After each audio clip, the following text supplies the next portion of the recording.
நம்ம வாங்கின கடன் நம்மளை கொள்ளாதுங்க. அந்த கடன் கொடுத்த கடனை திரும்ப கேட்டு நெருக்கடி பண்ணுறாங்கல்ல, அதுதான் நம்மளை கொண்டுரும். எனவே தான் நெருக்கடி கூடாதுன்னு சொல்கிறோம். வெறும் ஓட்டு வலையை மட்டும் பார்த்துட்டு இருந்தால் நம்ம கடன் அடைஞ்சிருமா? அது மட்டும் பத்தாது.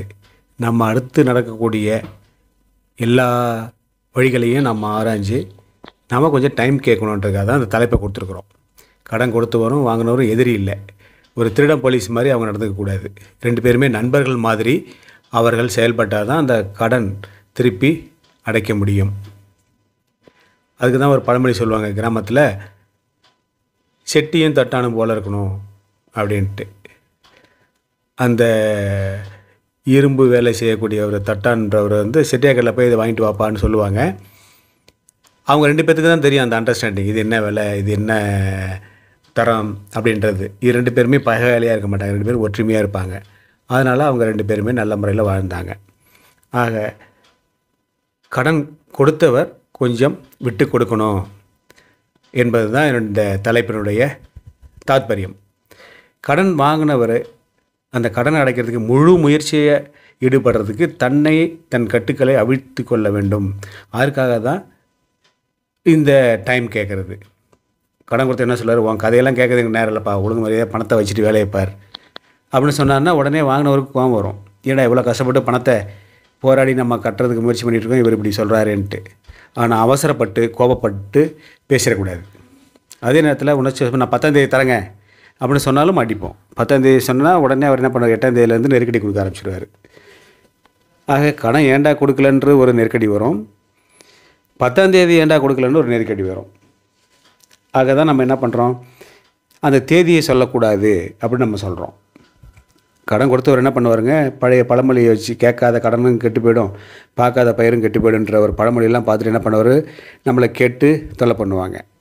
அது அவருடைய பயத்தை குறிக்கிறது. பயப்படாதீங்க, கண்டிப்பாக நான் இந்த பணத்தை கொடுத்துருவேன்ற விளக்கத்தை நம்ம அவருக்கு கொடுக்கணும். உங்களுக்கு பதில் சொல்கிற நேரத்தில் நான் போய் என்னுடைய கடனை அடைக்கிறதுக்கான பணத்தை புரட்டுவேனே, என்னை நெருக்கடி கொடுக்காதீங்க சார், நிச்சயம் கொடுப்பேன் அப்படின்ற நம்பிக்கையை நம்ம அவருக்கு ஏற்படுத்தணும்.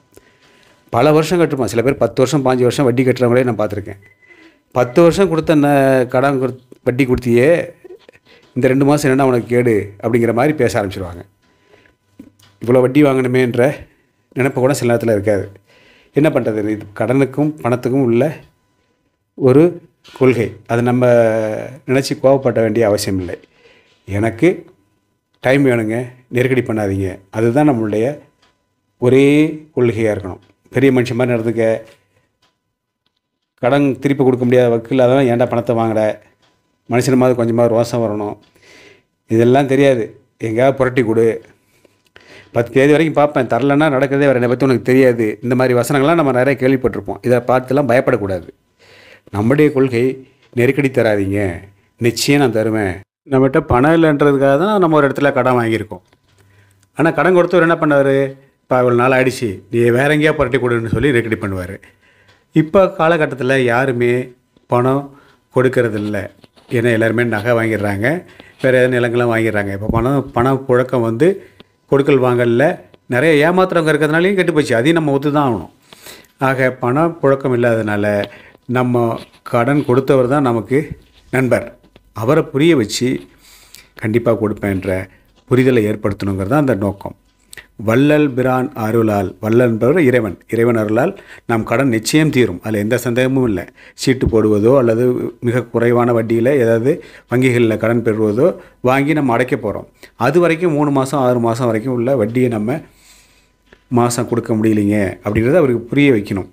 எப்படி கொடுப்பீங்க, 3 மாதம் 6 மாதத்தில் எப்படி கொடுப்பீங்க அப்படிங்கிற ஆதாரத்தையும் அவர்கிட்ட கொடுத்தோம்னா, கொடுத்தவரும் மனுஷன் தானே, அவரும் நமக்கு ஆதரவு காட்டுவார் அப்படிங்கிற நம்பிக்கையோடு நம்ம செயல்பட்டோம்னா 2 பேருமே நண்பர்களாகவே நம்ம கடனை திருப்பி கொடுக்க முடியும். வாங்கின சந்தோஷம் மாதிரி திருப்பி கொடுக்கும்போதும் சந்தோஷமாக கொடுக்கணும். வட்டி கொடுக்கும்போது அழுதுட்டு கொடுக்கக்கூடாது. அதே மாதிரி கடன் கொடுத்தவரும் ஆதரவாக முடிஞ்சால் கொஞ்சம் வட்டியெல்லாம் குறைச்சி அவர் ஆதரவு அளித்தோம்னா நமக்கு நல்லதுங்க. கடன் கொடுத்தவர் கடன் வாங்கினவர் 2 பேருமே நண்பர்களாக இருந்து இந்த பணம் பொறுத்த வரைக்கும் கொடுத்தவரதும் இல்லை, வாங்கினதும் இல்லை, அதனுடைய இறைவனுடையது, மகாலட்சுமியுடையது. அந்த பணத்தை நம்ம திருப்பி கொடுத்தோம்னா தான் நம்ம நல்லா இருப்போன்ற உணர்வு நமக்கு வரணும். ஏமாற்றும் குணம் கொஞ்சம் கூட வரக்கூடாது. ஏமாற்றும் குணம் வாங்குறவருக்கு வரக்கூடாது. நெருக்கடி கொடுத்து துன்பப்படுத்தணுன்ற நினைப்பு கடன் கொடுத்தவருக்கு வரக்கூடாது. நட்பு தான் முக்கியம்.